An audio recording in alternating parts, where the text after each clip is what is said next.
नमस्कार साथियों, कैसे हैं आप सब। मैं राजा चौधरी एक बार फिर आपके अपने YouTube channel KD study by Raja पर आपका हार्दिक स्वागत करता हूं। जैसा कि आपको पता है कि हम आपके लिए लगातार दिल्ली पुलिस, यूपी पुलिस, इनके सबके लिए प्रैक्टिस पेपर लेके आ रहे हैं और उसी क्रम में हमने आपको बताया था कि हम 40 सेट आपको कराएंगे, चाहे वो प्रीवियस ईयर के हों चाहे वो मॉक पेपर हों। और कल से आपको दिल्ली पुलिस का भी रीजनिंग का टेस्ट पेपर मिलेगा, मॉक पेपर मिलेगा। और आज जो सेट है वो हमारा 4 है। हम निरंतर आपके लिए प्रयास करते रहते हैं कि आपको कैसी क्लासेस हम प्रोवाइड कराएं, कुछ अच्छा बेहतर करने के प्रयास हम लगे रहते हैं। चलिए फिर आज के सेट की शुरुआत करते हैं और अच्छे अच्छे क्वेश्चंस को हम लोग क्या करते हैं, सीखते हैं। इसमें जो है पहला क्वेश्चन आज की क्लास का क्या लिखा हुआ है, बोर्ड पे देखेंगे सब लोग और सीखेंगे। क्वेश्चन ये लिखा हुआ है कि which of the following fractions is the smallest, यानी कि जो फ्रैक्शंस हमारे पास हैं उन सब में से सबसे छोटी वाली फ्रैक्शन कौन सी है, आपको ये बताना है। 5/7, ठीक है। अब हमने डिवाइड किया तो ये आएगा 6 1 6, ऊपर 10 हो गया, 6 1 6, 1.1 के अप्रॉक्स आया। हमने इसमें डिवाइड किया तो पॉइंट लगा के 0 बढ़ा ली। 9 7 63 होते हैं तो 70 बचेगा, और 9 7 फिर 63 होते हैं तो 0.77 आ गया। हमने 5 का डिवाइड किया तो 5 8 40 होते हैं तो 0.8 आ जाएगा। हमने यहाँ फिर डिवाइड किया आगे जाके 5 का डिवाइड 7 में, तो पॉइंट लगा लेंगे, 50 हो जाएगा, 7 7 49, तो एक बचा 10 हो गया, 7 एकम 7। तो आपको यहाँ दिख रहा होगा कि इन सब में जो सबसे छोटी फ्रैक्शन है ये 1.1 ये हो नहीं सकती, ये 8 ये नहीं हो सकती, 0.77 और 0.71 में सबसे छोटी कौन सी है, 5/7। तो आपका जो आंसर होगा वो ऑप्शन नंबर 4 होगा, 5/7। समझ पा रहे हैं मैं आपको क्या समझाने का प्रयास कर रहा हूँ। ऐसे ही अच्छे अच्छे सवाल पेपर में आते हैं और आपको निरंतर उन सवालों को क्या करना है, हल करना है, ठीक है। आगे चलते हैं।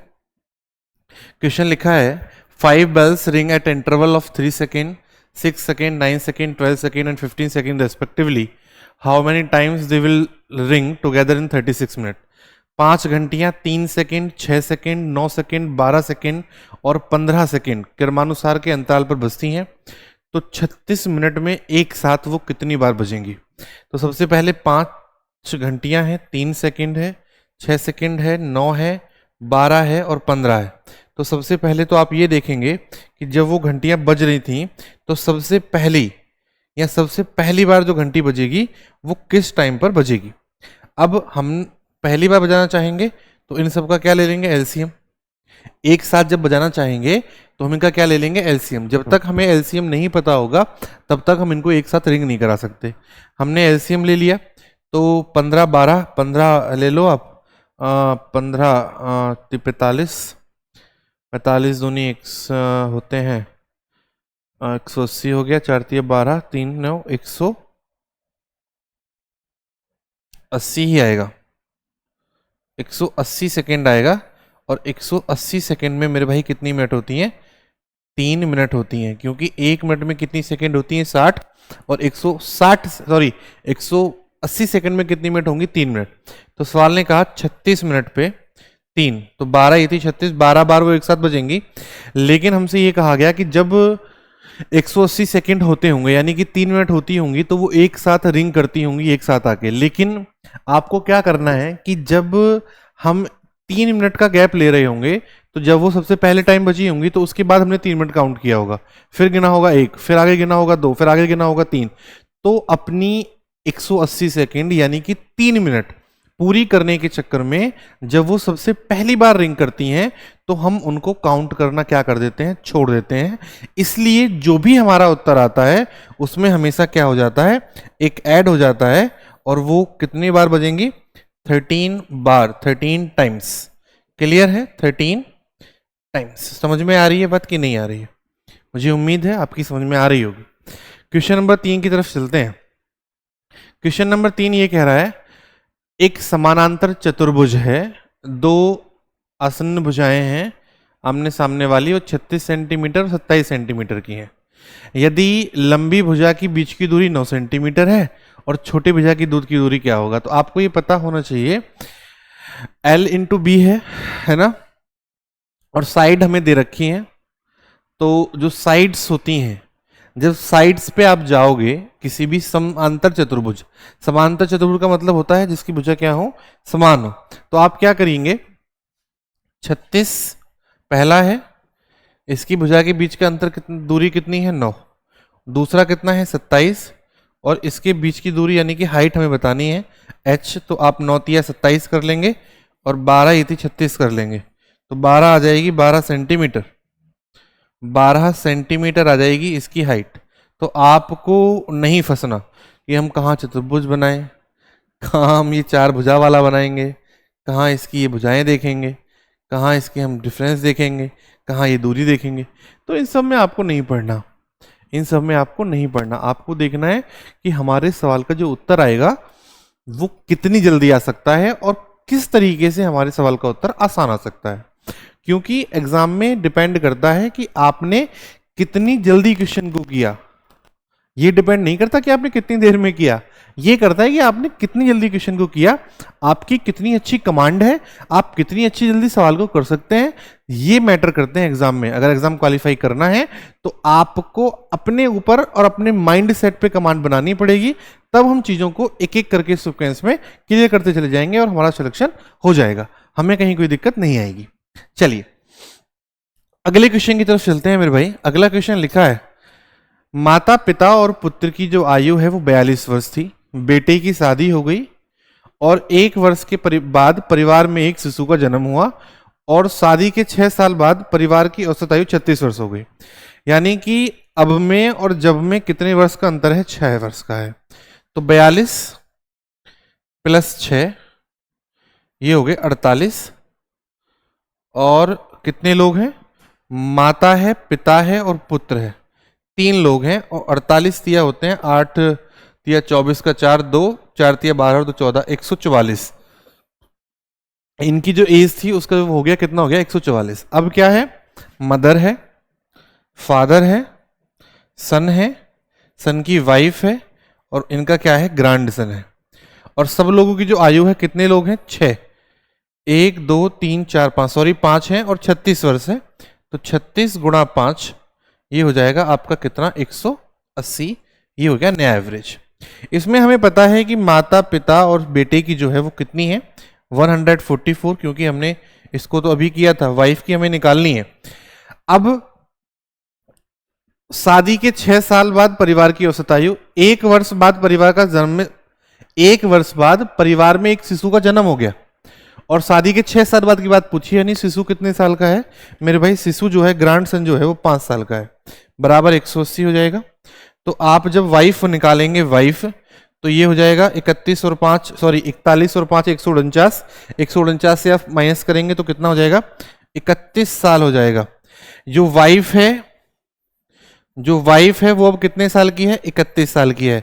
तो हमसे कहा है शादी के समय दुल्हन की उम्र क्या थी, तो मेरे भाई शादी के समय की अगर दुल्हन की उम्र निकालनी है तो आप क्या कीजिए, आप 6 साल बाद की हमें पूछी गई, 1 साल और एक 6 साल, एक बात पर साल बाद परिवार का जन्म हुआ, 5 साल का बच्चा, 31 से 6 माइनस कर देंगे तो शादी के समय जो थी वो कितने साल की थी, 25 और 6 31, 25 साल की थी कौन जी, वाइफ, वो लड़की जब उसकी क्या हुई थी, शादी हुई थी। Answer is 25 year. मुझे आशा है, मुझे उम्मीद है कि जो मैं आपको समझाने का प्रयास कर रहा हूं वो आपकी समझ में क्या है, आ रहा होगा। ठीक है, चलिए नेक्स्ट क्वेश्चन की तरफ चलते हैं। एक क्रिकेट टीम के 11 खिलाड़ियों की औसत आयु 2 महीने बढ़ जाती है। एक क्रिकेट टीम के 11 खिलाड़ियों की जो औसत आयु है, एवरेज एज है, वो कितने साल बढ़ जाती है, 2 महीने। जब 2 खिलाड़ी हैं, कौन कौन, जिनकी आयु 18 वर्ष और 20 वर्ष है, बटे 2, तो इनकी एवरेज आयु निकाल लेंगे, 38 बटे 2 मेरे भाई, ये हो जाएगी कितनी, 19। 2 नए खिलाड़ियों से प्रतिस्थापित किया गया, तो नए खिलाड़ियों की औसत आयु बताओ क्या है, कितने खिलाड़ी हैं, 11 खिलाड़ी। तो आंसर जो आएगा, जो भी आंसर आएगा वो 19 साल से ज्यादा आएगा। ये 19 साल में है, कितने महीने बढ़ गई, 2 महीने बढ़ गई, कितने खिलाड़ियों की, 11 खिलाड़ियों की, ये मंथ्स में है, क्यों बढ़ गई? क्योंकि 2 प्लेयर वहां क्या हुए थे, चेंज हुए थे। तो मेरे भाई 2 से 2 कट जाएगा। कुछ लोग क्या करते हैं ऐसे सवालों में, 19 और 11 को जोड़ देंगे और कह देंगे डायरेक्ट 30 साल हो गया सर। तो ऐसा नहीं करना। आपको क्या करना है, ये 19 जो था वो तो ईयर में था, 19 साल, और जो 11 थे क्योंकि ये 2-2 महीने थे तो 11 दूनी 22 महीने होंगे, तो ये 11 मंथ्स हो जाएगा। तो आपका जो आंसर होगा वो 19 साल 11 महीने होगा। 19 साल 11 महीने, ऑप्शन नंबर सी इस सवाल में दिया हुआ है। ऑप्शन नंबर सी 19 साल 11 महीने। ये बेटा अच्छे अच्छे सवाल ही पेपर में आते हैं, और आपको पता होना चाहिए कि लास्ट टाइम जो दिल्ली पुलिस हेड कांस्टेबल का जो एग्ज़ाम हुआ था उसमें सीजीएल लेवल तक के क्वेश्चन आए थे। और अगर आप वही धावक वाली बात कि अगर हमें 400 मीटर की तैयारी करनी है तो हमें जो रण का क्षेत्र बनाना पड़ेगा वो पूरा 4 किलोमीटर का बनाना पड़ेगा। अगर 4 किलोमीटर कमांड है तो 1600 मीटर कोई बड़ी बात नहीं, 400 मीटर कोई बड़ी बात नहीं। तो इसलिए क्षेत्र लेके चलो, कहते हैं ना नेताओं की तरह, क्या करना है, क्षेत्र बनाना है। चलिए आगे चलते हैं, अगले क्वेश्चन की तरफ चलते हैं। अगला क्वेश्चन लिखा है, पेट्रोल के मूल्य में 5% की वृद्धि हुई। वृद्धि से पहले पेट्रोल का मूल्य 82 रुपए प्रति लीटर था। एक आदमी प्रति महीने में कितना चलता है? 3045 किलोमीटर चलता है, और उसकी कार जो है 15 का माइलेज देती है। तो हमें पता चल जाएगा उसकी खपत कितनी है। 15 दूनी 30, 15 × 45, कितना हो गया? 201। अब पेट्रोल के मूल्य में वृद्धि के कारण उस आदमी की यात्रा पर किए जाने वाले मासिक व्यय में लगभग कितने प्रतिशत का बदलाव आएगा, यह हमें बताना है। जब पेट्रोल में मेरे भाई 5% की वृद्धि हुई, और वृद्धि से जो पहले था वो पेट्रोल का मूल्य कितना था? 82। तो आप सबसे पहले तो ये देख लीजिए कि जब 5% की वृद्धि हुई होगी तो इस वैल्यू पर, यानी कि जो 82 था, इसका आप क्या करिए, 5% निकाल दीजिए। कितना आया? 82 का 5% आया मेरे भाई 20 पंजे 100, 20 चौक 80, 20 एकम 20, लगभग 4.1। तो आप 4.1 की इसमें गुणा कर दीजिए तो आपको मिल जाएगी वैल्यू। तो ये हो जाएगा 201 चौके होते हैं 408, और 408 के आसपास जो सबसे छोटी वैल्यू आ रही है, क्योंकि हमसे कहा कि लगभग में कितने प्रतिशत की वृद्धि हुई, तो लगभग में आपकी जो वृद्धि हो जाएगी वो कितनी हो जाएगी मेरे भाई? 832 की हो जाएगी रुपए में। ठीक है, 832। अभी ये सीजीएल में सवाल आया है रिसेंटली 2022 में, अभी जो पिछली बार सीजीएल का हुआ है उसमें भी आया था। आगे चलते हैं क्वेश्चन नंबर 8 की तरफ। एक वस्तु का जो अंकित मूल्य है वो 625 रुपये है। अंकित मूल्य पर 32% की छूट देने के बाद 25 रुपये का लाभ हुआ। ठीक है, लाभ प्रतिशत निकटतम पूर्णांक तक सही है। सबसे पहले तो हमें निकटतम पूर्णांक तक जाना है। तो आप 625 का क्या करिए कि जब 32% है, क्या पक्की बात है? मुझे लग रहा है कि ये 32 की जगह 35 तो नहीं है। हाँ भाई, 32 की जगह 35 तो नहीं है।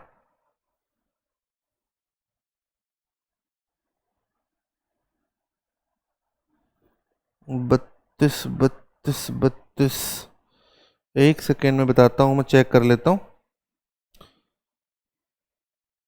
नहीं, 32 ही है। चलिए कोई बात नहीं। तो आप क्या करेंगे, 625 रुपए पर एमपी कितना है? 625। इस पर 32% की छूट दे दी तो हमारा क्या आ जाएगा? पहले जाएगा तो आप निकाल दो कितना? 68%। 25 चौके 100 और 25 25 625 होते हैं। 4 से 17 चौके 68, तो 17 पंजे हो जाएगा आपका ये कितना? 17 दूनी 34, 340,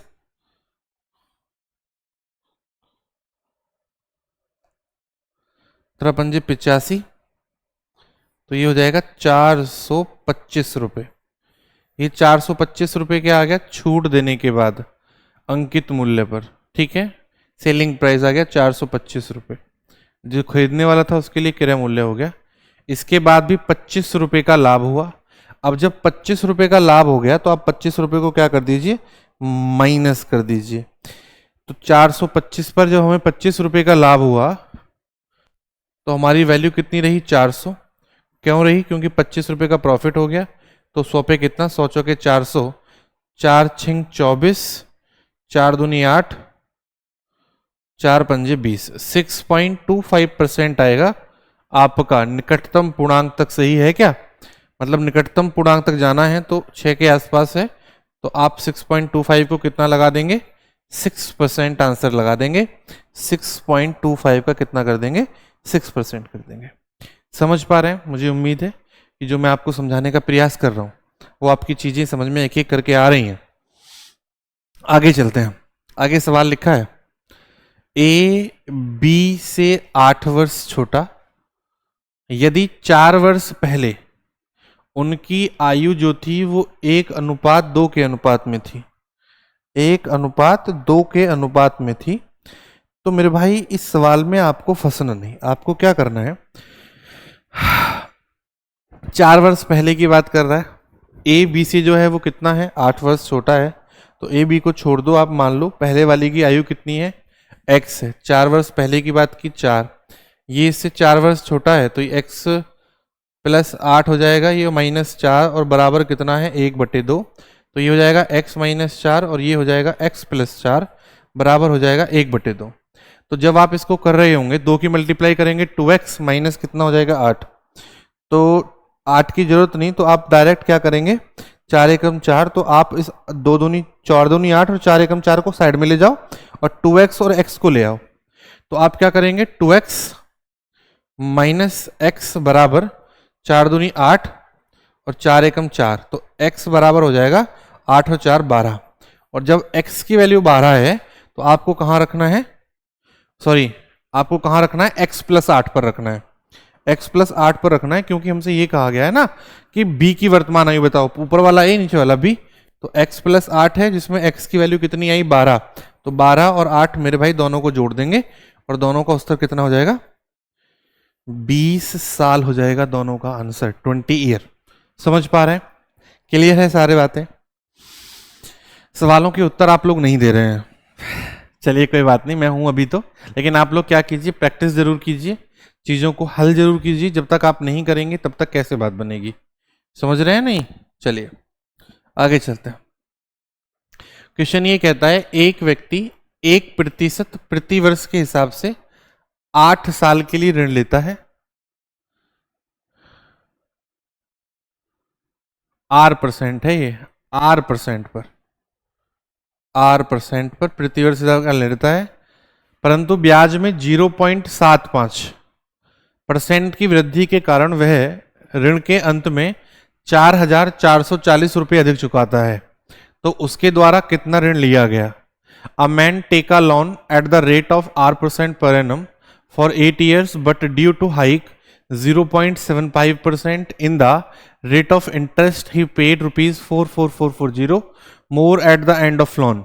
Find the loan taken by him. अब देखिए, अब जब हमसे इसने कहा कि क्वेश्चन में इसने 4,440 रुपए क्या किए हैं, एक्स्ट्रा पे किए हैं, लेकिन जो परसेंट में पे किया वो 0.75% पे किया और पूरी 8 साल तक किया। तो मेरे भाई जब उसने 8 साल तक पूरा किया तो उसने परसेंट में कितना किया होगा, 75 × 8 होते हैं 60 होते हैं और 600 होते हैं, पॉइंट था तो 2 अंक बाद हटा दी 0, तो 6% आ जाएगा।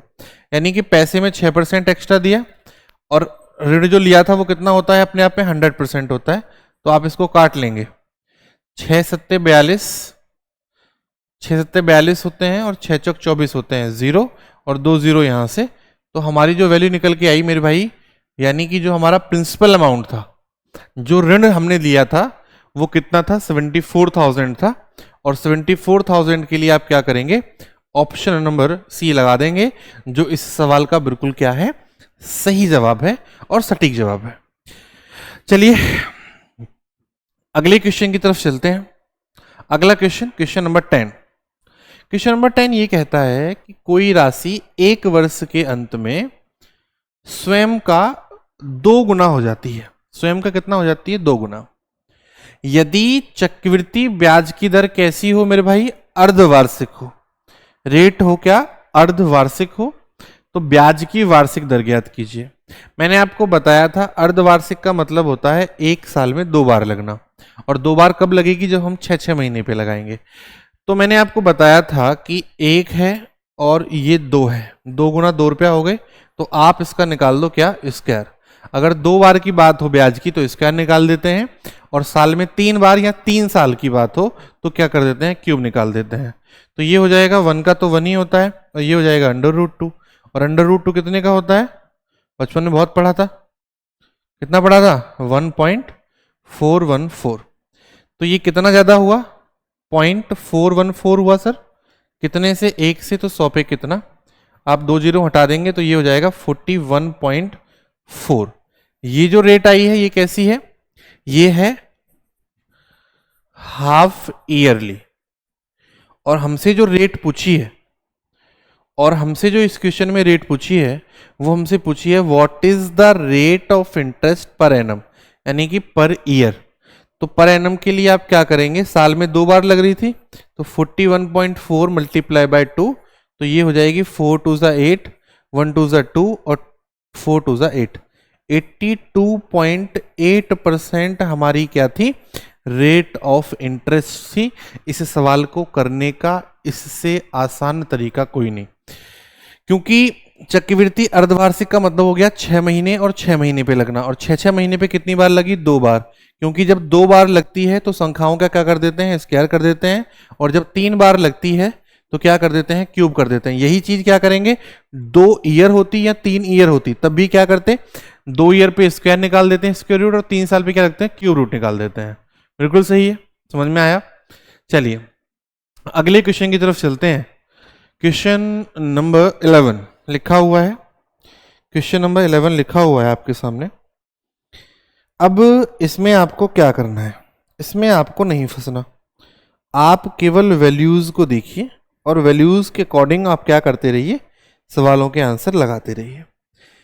अब इस सवाल को देखिए, स्क्रीन पे लिखा है, ये लिखा है उनकी जो आय है यानी कि इनकम, इनकम का जो रेशियो है वो कितना है? 3, 7 और 4। ये कौन कौन है? ए है, बी है और सी है। और इनकी जो भी क्या है? एक्सपेंसेस, एक्सपेंसेस का जो रेशियो है वो है कितना है? 4, 3 और 5। ए अपनी आय 24,000 रुपए में से 3,000 रुपए बचाता है। अगर ए की आय कितनी है? कितनी है? 24,000, और 3,000 रुपए की सेविंग कर ली, तो एक्सपेंस कितना कर दिया होगा? 21,000।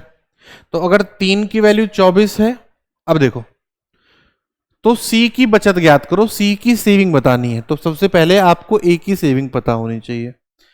तो 3 की वैल्यू 24, तो ए की वैल्यू कितनी? 8 तिया 24, 8,000। तो सी की इनकम होगी गुणा 8,000, 8 चौके कितनी? 32,000। सी कितने रुपए कमाता है मेरे भाई? 32,000। अब एक्सपेंस जो करता है ए, वो करता है 4, 4 की वैल्यू 21, तो 1 की वैल्यू हो जाएगी आपकी 4 पंजे 20, 4 दूनी 8, 5250 हो जाएगी। अभी 5250 हो जाएगी। चलो 5250 हो जाएगी, तो गुणा 5250। अब 5250 गुणा करोगे तो आप ये हो जाएगा आपका, 4 और 5 का डिफरेंस तो है ही, चलो कोई नहीं, कर लेते हैं। 500, 5 पंजे 25, 5 हासिल 2, 5 दूनी 10 और 2 12, 1 5 पच्चे 25 और 1 26, 26,250। कितने में से? 32,000 में से। तो आप घटा दो, 32,000 रुपए में से 26,000 घटाओगे तो कितने बचेंगे? 6,000। और 6,000 में से 250 घटाओगे तो कितने बचेंगे? 5700।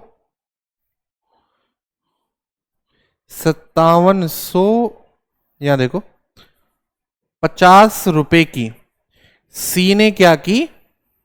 सी ने कर दी मेरे भाई सेविंग। सी की सेविंग कितनी है? ₹5750 आंसर आएगा किसका? सी का। क्लियर है? चलिए आगे चलते हैं, अगले तरफ सवाल की तरफ चलते हैं। एक बर्तन दूध से भरा है, 8 लीटर दूध निकालकर उसे पानी से बदल दिया जाता है और इस प्रक्रिया को 3 बार और दोहराया जाता है, जिससे दूध और पानी का जो अनुपात है वो कितना हो जाता है? 16:65 हो जाता है। तो बर्तन में दूध की प्रारंभिक मात्रा ज्ञात कीजिए। तो आप मुझे बात बताइए, मैं करूं टोटल की बात, तो टोटल में दूध है और पानी है, दूध 16, 65 पानी, तो टोटल मेरे भाई हो गया 81। बर्तन में दूध की प्रारंभिक मात्रा पूछी है तो मिल्क यहां लिख लो, और मिल्क कितना है? 16। ये कब आया होगा? जब प्रक्रिया को 1, 2, 3 और 4 बार दोहराया गया होगा। तो जब 4 बार दोहराया गया होगा तो ये वैल्यू जो हमें प्राप्त होती है, ये वैल्यू तभी तो प्राप्त होती है जब हम क्या कर लेते हैं? मल्टीप्लाई कर लेते हैं। तो यहां मैं 3, 3, 3 और 3, 3 तिया 9 तिया 27 तिया 81 लिखूंगा, तभी तो 81 मिलेगा।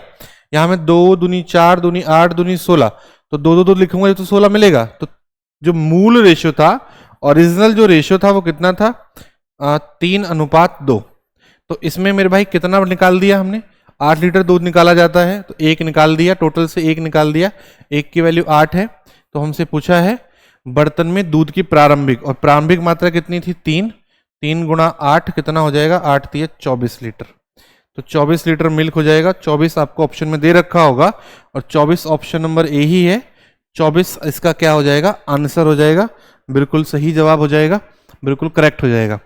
हमने 12 सवाल किए और आपको पता होना चाहिए कि दिल्ली पुलिस का जो पेपर आता है उसमें 10 से 12 सवाल ही आते हैं, 12 से 15 सवाल कभी कभी आ जाते हैं। तो आपको अच्छे से मेहनत करनी है कि उन 15 सवालों में एक भी ना छूटे। हमारा बस यही लक्ष्य है, हमारा बस यही टारगेट है कि जो 15 सवाल आए उन 15 सवालों में एक भी बात क्या हो, ना छूटे। चलिए अगले सवाल की तरफ चलते हैं। अगला सवाल लिखा है 2 ट्रेनों की जो चाल है उसका अनुपात कितना है? 2:7 है। यदि पहली ट्रेन 5 घंटे में 250 किलोमीटर चलती है तो दोनों ट्रेनों की चाल का योग। पहली ट्रेन का मतलब स्पीड मान लो 2x, 2x बराबर जो है वो कितनी है? 250। कितने घंटे? 5 घंटे, तो 50 आ गया। 2 से कितनी बार कट गया? 25। तो x की वैल्यू कितनी आ गई मेरे भाई? 25। पहली वाले की स्पीड। तो दोनों का क्या पूछा है? सम पूछा है। तो सम कितना है? 2x प्लस 7x बराबर कितना हो गया? 9x। और 9 की गुणा मार दो कितने? 25। 25 में कितने होते हैं? 225।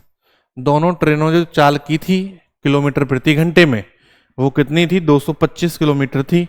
दोनों का सम पूछा था। ऑप्शन नंबर डी आप लगा देंगे और इस सवाल को क्या कर देंगे? आगे हिट कर देंगे, आगे के लिए क्या कर देंगे? क्लिक कर देंगे। मुझे आशा है, मुझे उम्मीद है कि जो मैं आपको समझाने का प्रयास कर रहा हूँ वो चीज़ें निरंतर आपकी समझ में आ रही हैं और एक एक करके आप उन्हें क्या कर रहे हो? समझ भी रहे हो। अब चलते हैं आगे। ये सवाल देखो आप, यूनिक सवाल है, बड़ा अच्छा सवाल है। कौन कौन मुझे इसका आंसर कमेंट में करके बताएगा? चलो आप देख लेते हैं कितने बच्चे इस क्वेश्चन का आंसर मुझे कमेंट बॉक्स में कमेंट मार के बताते हैं। बता सकते हो? क्यों भाई? क्वेश्चन लिखा है यदि a का a% हो गया a² प्लस b का परसेंट b² माइनस 2% है तो 2 और ab और बराबर में क्या है? 0। तो ये हो जाएगा a माइनस बी का स्क्वायर बराबर 0। तो आपको पता होना चाहिए बराबर है 0 है तो a जो बराबर होगा वो कितने के होगा? b के। ऑलवेज a जो होगा वो क्या होगा? b के बराबर होगा। तो हमसे पूछा 3b जो है वो 2a का कितना परसेंट है? Multiply by 100। तो b से a कट गया होगा 2 से 50 बार, और 50 दिया कितना होता है? 150%, 150%। ऑप्शन लिख रहा है 150% का, जी हाँ ऑप्शन हमें दिख रहा है। ऑप्शन नंबर ए हम लगाएंगे और 150% इस सवाल का आंसर देंगे और अगले सवाल पे क्या कर देंगे? मूव कर देंगे। क्लियर है?